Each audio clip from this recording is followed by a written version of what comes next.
Well, hello Sugar Buns. We're gonna move on towards how we should probably nerf Dentist, especially after the recent nerf as well, in which I do believe there's probably gonna be another chopping block coming down from the side of Dentist too. So let's just talk about a few potentials that could come out for this character. So, first and foremost, as we do know, his own ultraviolet radiation here is now stacked from 2 to 1.5 when the game initially starts. I fully do believe that this probably should be reduced from 1.5 to 1, because let's just say, for example, if I turn off my cooldown depletion and I use one of my ultraviolet radiations, like, in early game, you're most likely going to walk to a survivor anyways, and by the time you reach towards survivor distance, you will have 2 out of 2 of your lenses available to use. So, best case scenario for this really is just to reduce it from 1.5 charges to just 1, or even 1.25 if they don't want it to make it too, if they don't want to nerf him too much just right before his release.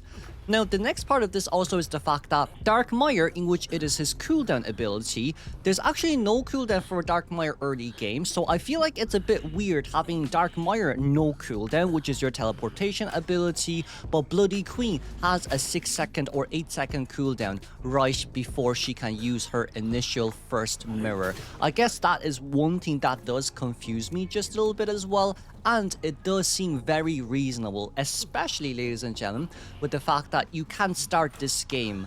You can actually start this game with 1.5 out of 2 of your lenses. So that just means in area selection mode as well, you can quite literally speaking use a 20-meter radius, teleport towards one of the areas, and that is probably all what is necessary for you to go for the instant catch up and start damaging survivors just like this as well. So maybe for Dark Mire have like an 8-second cooldown early game instead of it just being no cooldown. I can understand the 1.5 seconds to 7 seconds in relation to how we increased his animation before he can finally begin moving.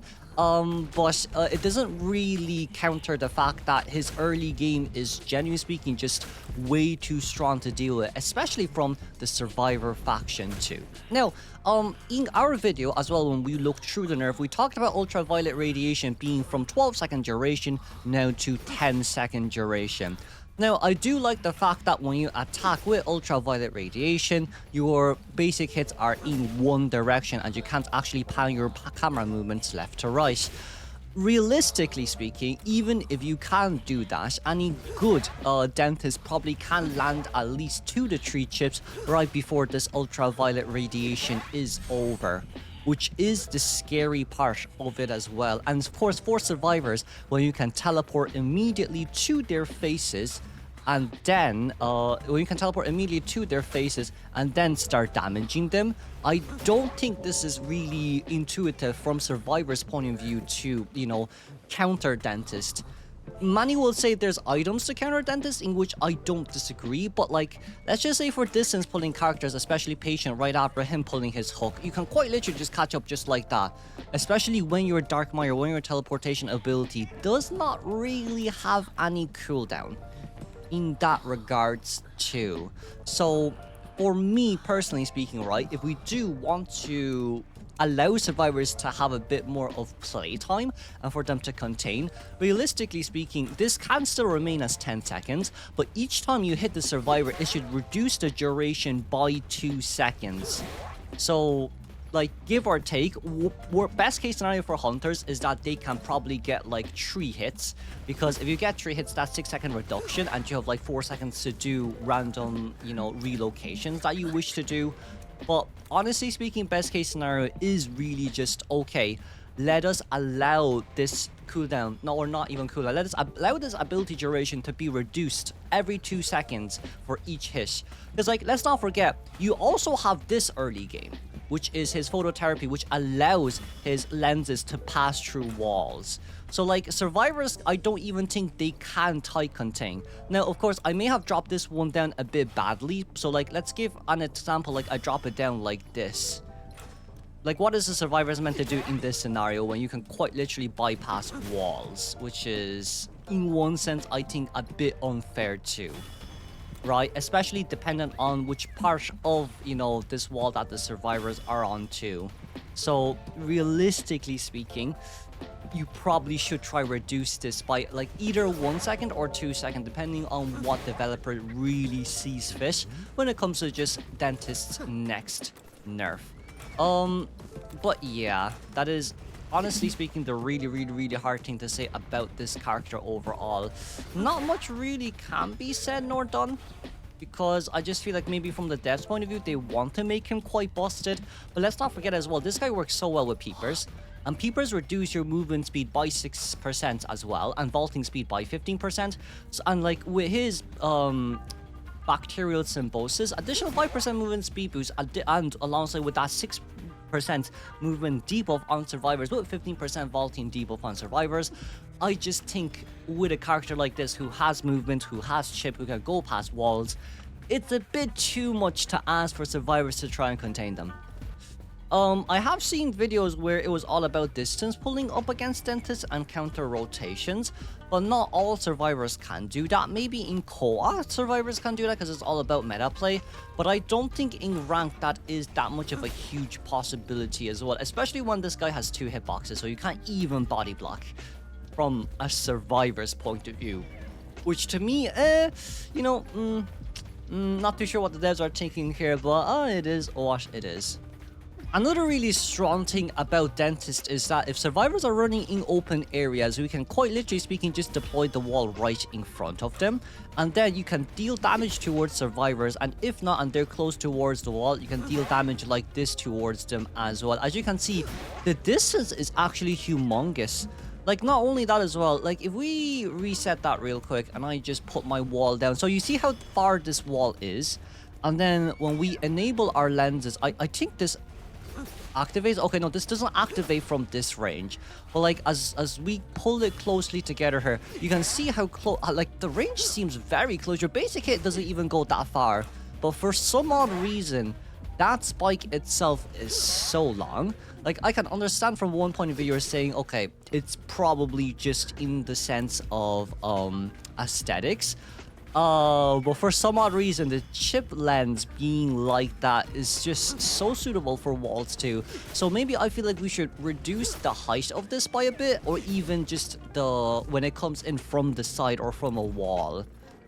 I'm not too sure why this is that long. It seems a bit too long, to be honest with you. Like, it should be survivors needs to be on this stable, or well, inside the square, right? If they're a bit outside of the square, it's fine. But just by looking at it, they're at least like a good few distance away. I think this is the best to show. They're like a good few distance away. Well, maybe this was intended from the side of devs, but honestly speaking though, that seems a bit too much. Maybe it's just me from a hunter's point of view, but that does seem a tiny bit too much. Yeah, it generally speaking does. Now, I don't really know whether or not this is going to be a possibility, but I feel like there may be a chance that devs might nerf his range on his first ability, which is this. As you can see, 5 meter, 10 meter, and then 20 meter. I think they might change it to 5, 10, 15.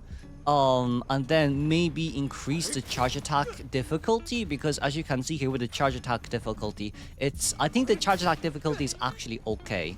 It's just that, you know, you can see it goes from, I think it goes from 5 to 10. Oh no, it goes from, sorry, let's see. This is 5, this is 10. So 5 is here. Okay, it goes like to 12. I guess it increases by 7 meters per charge attack duration, but more or less speaking, they might actually reduce this. I don't think they will reduce the lens distance, but it is definitely speaking one of the bigger possibility, especially with him being able to rotate quite literally towards survivors instantly. Because like, if you can get from one area to another like this and then start damaging survivors, I feel like his Sherpan camp is going to be very strong. Like, if this guy, quite literally speaking, let's give you an example. So there is a cipher machine over there. Let's just see if there's any chairs near this area. There is a chair near this area. So like, let's say for example, if Dentist is here, and then there's a cipher machine on that side.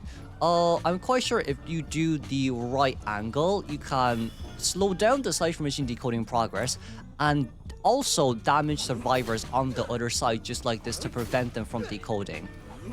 Not too sure how well this will go, but that is pretty scary. And I don't think it's that fair as well, to be honest with you. Now, the good news is that they have reduced the range of this to be quite small now, I guess. But it doesn't really negate the fact that you can do things like this for Cypher Camp. So, I thought Hullabaloo was bad with the 15% vaulting debuff. Never mind that. This is even worse from the side of Hullabaloo as well. But, that's kind of it. In my opinion, how we should nerf dentists. There might be some other opinions as well down below. Preferably speaking, let's not say delete the character, because clearly speaking, they won't. Lamal. But that's it for this video, Sugar Buns. Hopefully you enjoyed it, and I will see you all, and of course with the suggestions down below, as we will see you later during the co-op analysis.